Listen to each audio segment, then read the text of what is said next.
2013년도에 영국의 한 마라톤 대회에서 있었던 일입니다.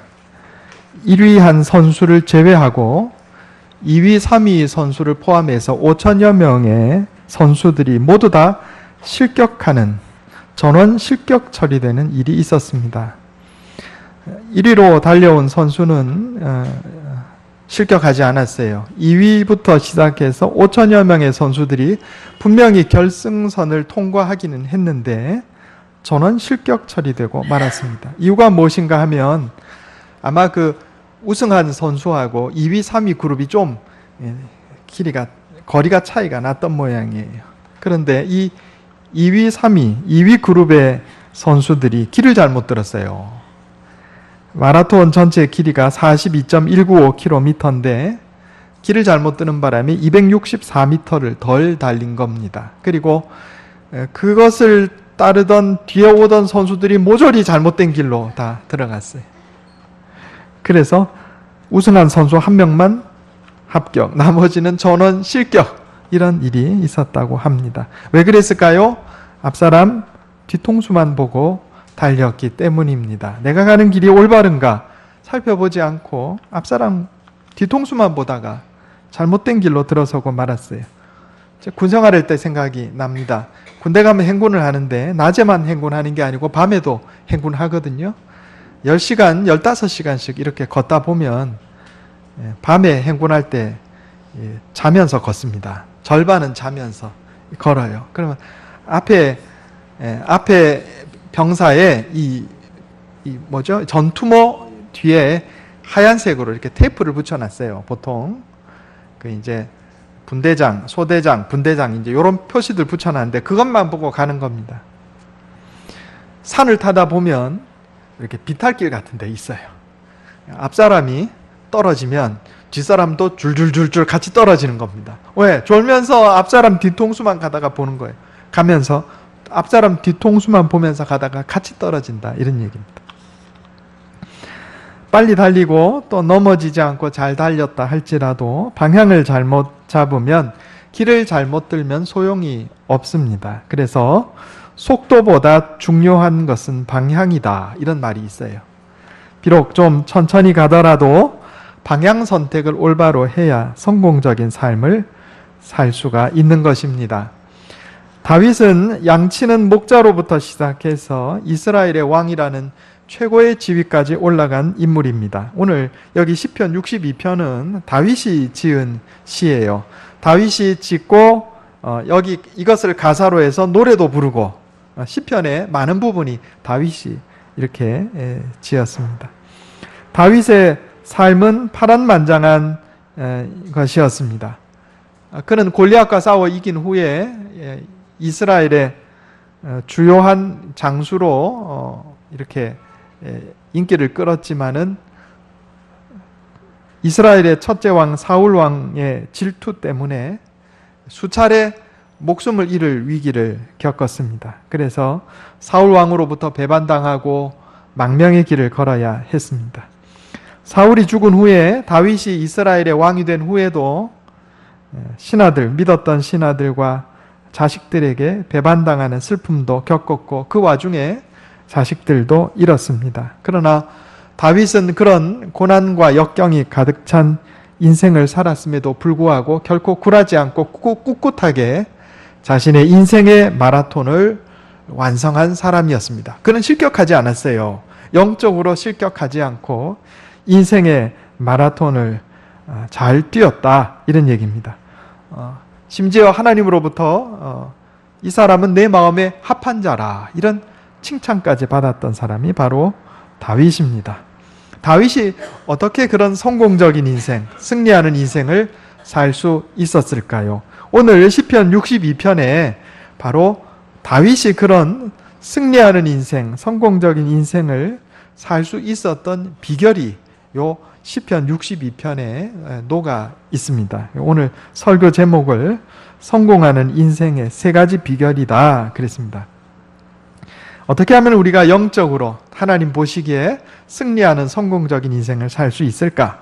첫째로 고난의 때에 멈추어 하나님을 바라볼 줄 알았습니다. 따라해 보겠습니다. 고난의 때에 멈추어 서서 하나님을 바라볼 줄 알았습니다.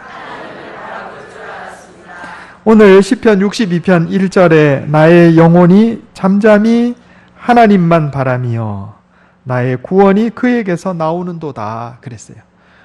5절에도 동일한 말씀이 있어요. 나의 영혼아 잠잠히 하나님만 바라라. 무릇 나의 소망이 그로부터 나오는도다 그랬어요. 여기 잠잠히라는 말은 히브리어로 두미야라는 말인데 고요하다, 또 조용히 기다린다, 이런 의미가 이 안에 들어 있는 겁니다. 한 탐험가가 정글을 탐험하기 전에 그 정글을 통과하기 위해서 인디언 2사람을 가이드로 고용을 했습니다. 그 지역에 사는 인디언들이기 때문에 정글길을 잘 아는 사람들이었어요. 인디언들은 능숙하게 길을 찾아서 정글을 통과해 나갔습니다. 이 탐험가는 이 정글을 빨리 통과하고 싶었기 때문에 인디언들을 아주 빨리 가자고 이렇게 재촉을 했어요. 드디어 나흘째 되던 날에 정글의 막바지에 접어들 무렵이었습니다. 이제 한 몇 시간만 더 가면 정글을 벗어날 수 있는 거예요. 그런데 갑자기 이 2사람의 인디언이 일제히 걸음을 멈추고 지금까지 걸어왔던 그 길을 이렇게 살펴보는 거예요. 탐험가가 생각하기를 인디언들이 지쳐서 좀 쉬려나 보다 그랬는데 안 가고 계속해서 이렇게 뒤를 쳐다보고 있는 겁니다. 혹시 돈을 더 달라고 그러나? 어떤 그렇잖아요. 돈이 좀 부족하다 싶으면 서서 이제 안 가는 거예요. 태업하는 거죠. 돈 더 줄 테니까 빨리 갑시다. 그래도 꿈쩍도 안 해요. 자꾸 뒤를 이렇게 계속해서 왔던 길을 쳐다보고 있길래 탐험가가 물었습니다. 왜 앞으로 가지 않는 겁니까? 그러자 인디언이 대답하기를 기다리고 있는 중입니다. 그러는 거예요. 누굴 기다린다는 말입니까? 더 올 사람이 어디 있어요? 우리만 출발했는데. 그러자 인디언이 대답합니다. 영혼을 기다리고 있는 겁니다. 우리가 너무 빨리 왔기 때문에 우리 영혼들이 지금 따라오지 못하고 있어요.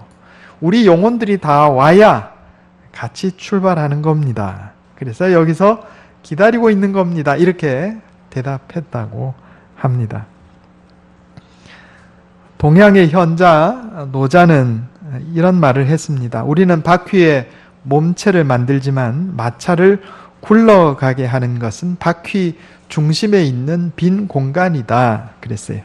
우리는 진흙으로 그릇을 만들지만 사실 우리가 무엇인가를 담아내는 것은 그릇 자체가 아니고 빈 공간이다 그런 말을 했어요. 바쁘게 돌아가는 바퀴의 중심이 고요해야 이 바퀴가 제대로 굴러가는 겁니다. 여러분 바퀴 중심이 이렇게 왔다 갔다 하면 이 제대로 갈 수 있나요 없나요? 뭐가 조금 고장난 거예요. 지금 태풍이 우리나라 이쪽으로 올라오다가 지금 일본으로 갔는데 이 태풍을 보면 이 태풍의 눈이라는 게 있습니다. 여러분 인공위성 사진 다 보신 적이 있을 겁니다. 이 태풍의 눈 안에는 바람도 안 불고 비도 안 온다고 그래요. 그런데 이 태풍의 눈이 뚜렷한 태풍은 힘이 센 태풍이에요. 태풍이 힘이 약해지면 태풍의 눈 중심이 흩어져서 더 이상 태풍의 눈이 보이지 않으면 태풍이 더 이상 힘을 발휘하지 못하고 저기압으로 바뀌어 버린다 이런 얘기입니다. 우리 인생도 마찬가지입니다. 우리 인생이 바쁘고 빠르게 움직일수록 우리 인생의 중심축은 고요하고 단단하게 고정되어 있어야 합니다. 인디언들이 기다린 것은 고요한 마음인 것이죠. 영혼이라고 표현했지만 너무 급하게 서두느라고 헐레벌떡하고 왔지만은 앞뒤를 돌아볼 시간적인 여유가 없었던 거예요. 인디언들은 마음의 고요를 회복하고자 했던 것입니다. 그것을 영혼을 기다린다는 형태로 표현한 것에 불과하다 이런 얘기입니다.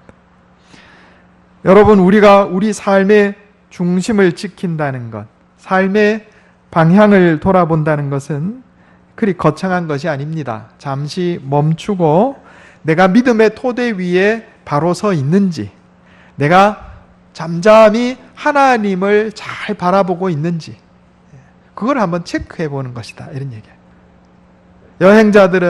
과거 여행자들은 북극성을 보고 북쪽의 위치를 가늠했습니다.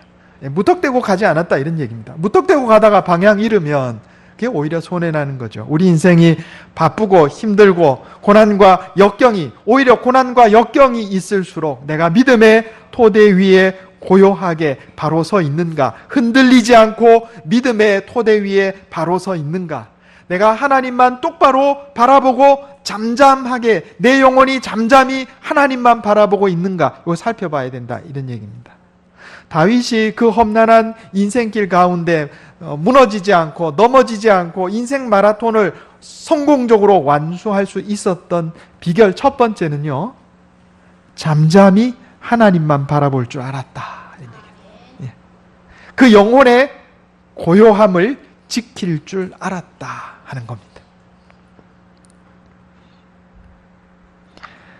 우리 인생이 바쁘게 돌아가고 삶이 휘몰아칠 때 바퀴의 중심처럼 태풍의 눈처럼 믿음 안에 잠잠히 서 있을 필요가 있다 이런 얘기입니다.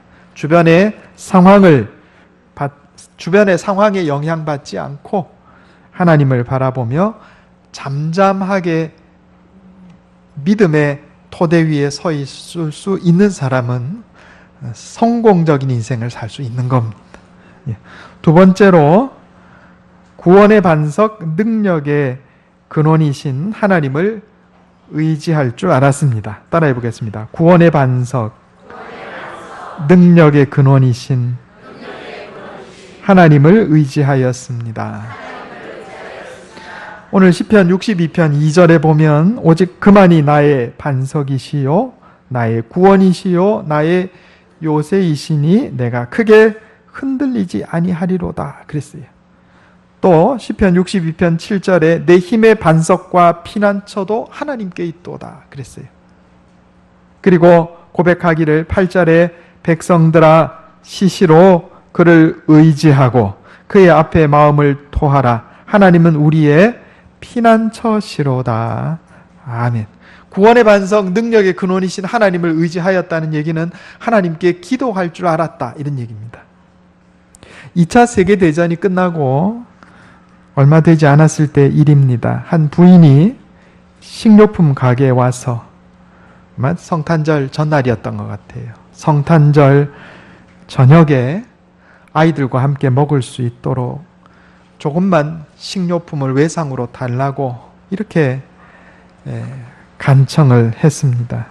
주인이 가진 돈이 얼마요? 이렇게 물어보니 사실은 남편이 전쟁에 나가 죽어서 하나님께 기도하는 것밖에는 내가 가진 것이 없어요. 이렇게 대답을 했습니다. 그러자 식료품 가게 주인이 퉁명스럽게 말하기를 그래요?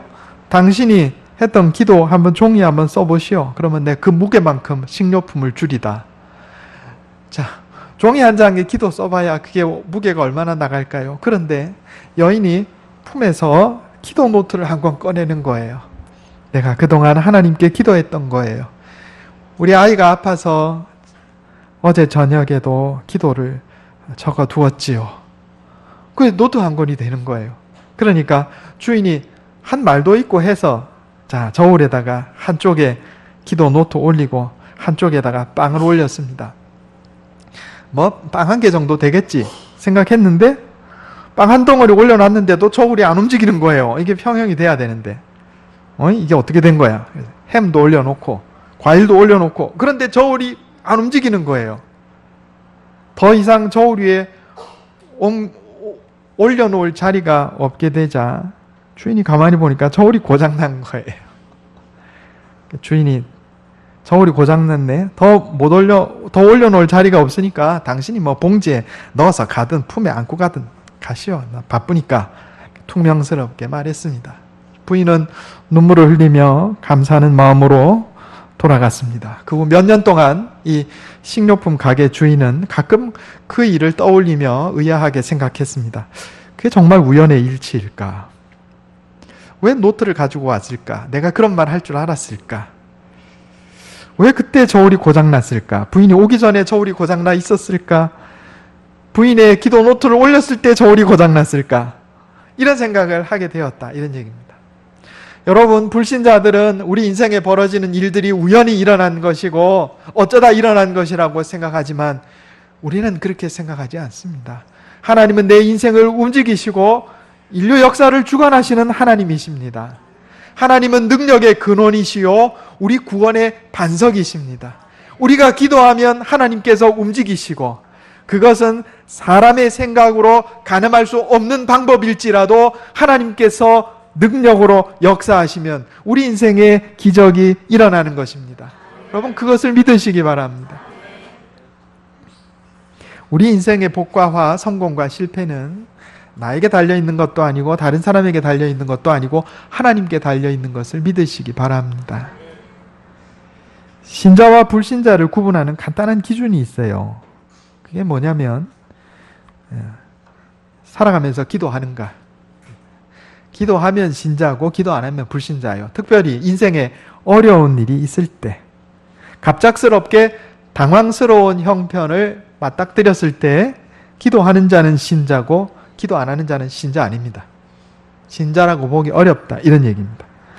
요즘 새벽 기도회 때 구약 성경의 역사서를 함께 묵상하고 있는데 여기 기록된 이스라엘의 역대 왕들의 행적을 살펴보면 선하고 지혜로운 왕, 악하고 어리석은 왕 구분하는 기준이 아주 간단합니다.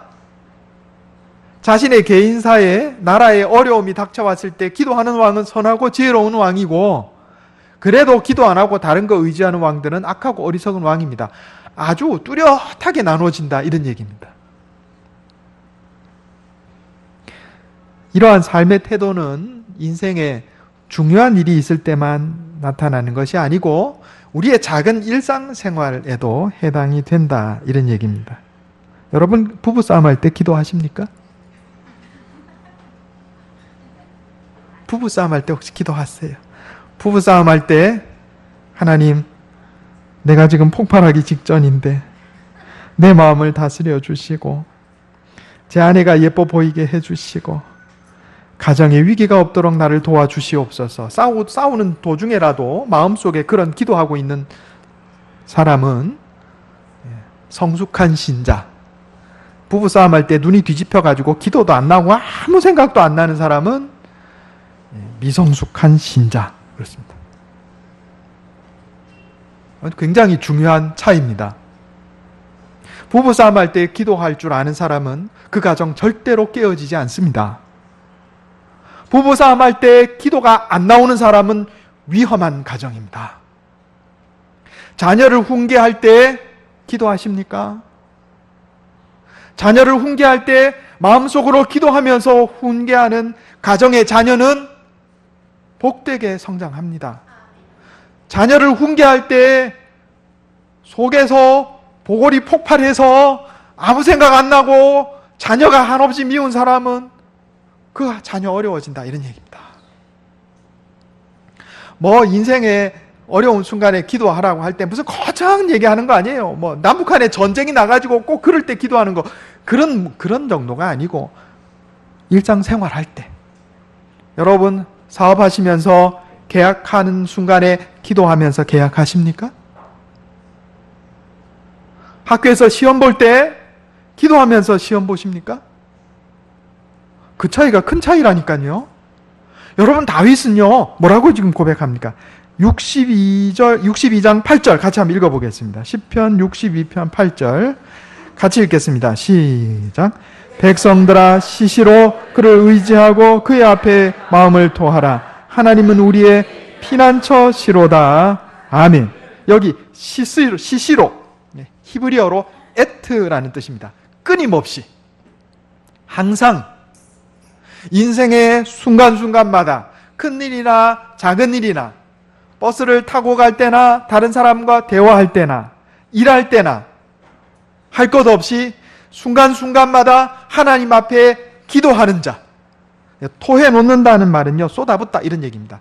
내 속에 있는 거 감추고 숨기는 거 없이 하나님께 다 쏟아놓고 하나님 나를 도와주시옵소서, 입으로 고백하든 마음속으로 기도하든 큰 소리로 기도하든 작은 소리로 기도하든 눈을 뜨고 있든 눈을 감고 있든 상관없이 시시로 하나님께 내 마음을 토하고 기도하며 하나님의 은혜를 구하는 인생, 이게 승리하는 인생, 성공하는 인생입니다. 다윗이 그랬어요. 다윗이. 사울은 안 그랬어요. 이스라엘의 초대왕 사울은 안 그랬어요. 그러니까 인생이 극명하게 갈리는 겁니다.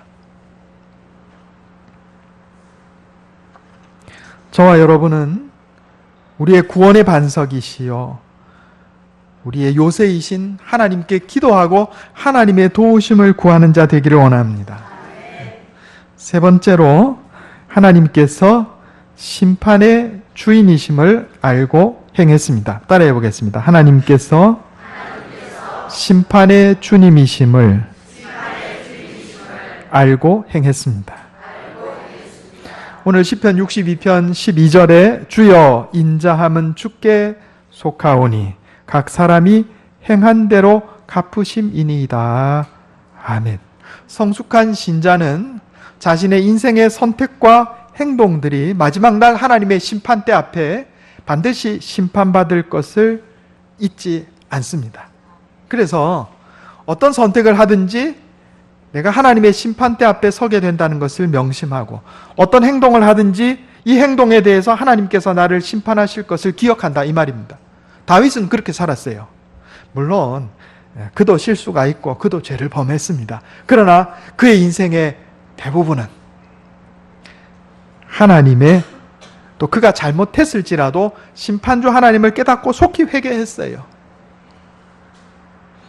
전도서 12장에 보면 일의 결국을 다 들었으니 하나님을 경외하고 그의 명령들을 지킬지어다. 이것이 모든 사람의 본분이니라. 하나님은 모든 행위와 모든 은밀한 일을 은밀하게 행한 일, 선악간에 심판하시리라.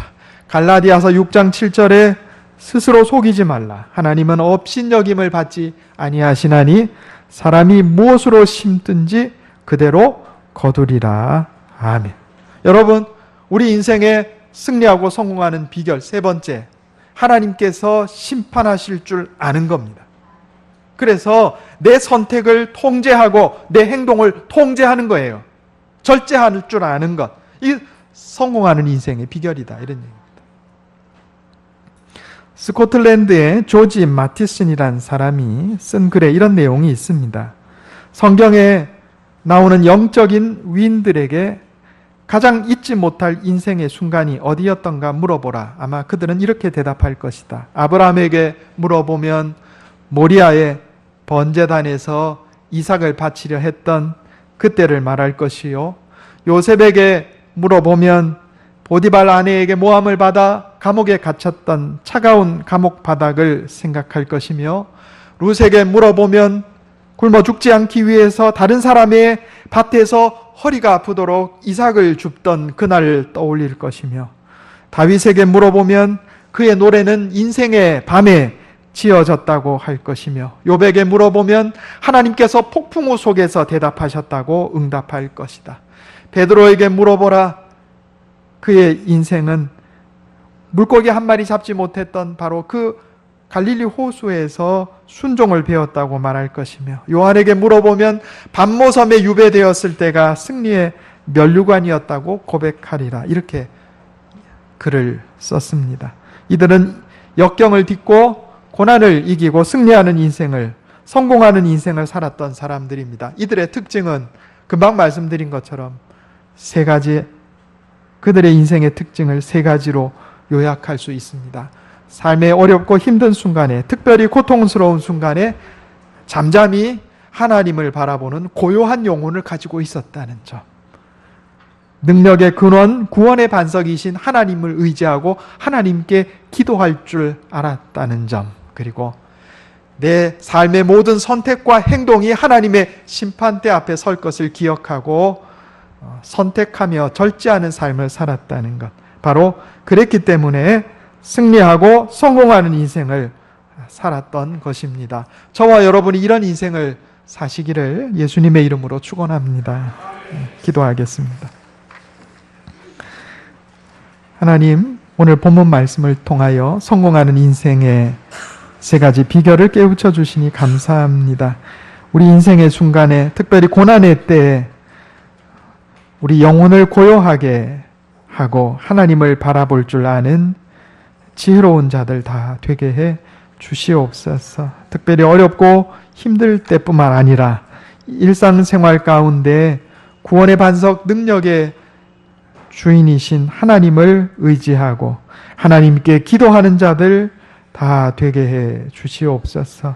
무엇을 선택하고 행동하든 간에 하나님이 심판하실 줄 기억하고 절제하는 삶을 살게 해 주시옵소서. 그래서 성공하는 인생, 승리하는 인생을 살고 하나님 주시는 풍성한 복을 누리며 심판대 앞에서 상받고 칭찬받는 주의 백성들 다 되게 해 주시옵소서.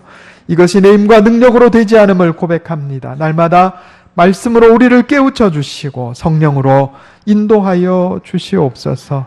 우리 주 예수님의 이름으로 간절히 기도하옵나이다.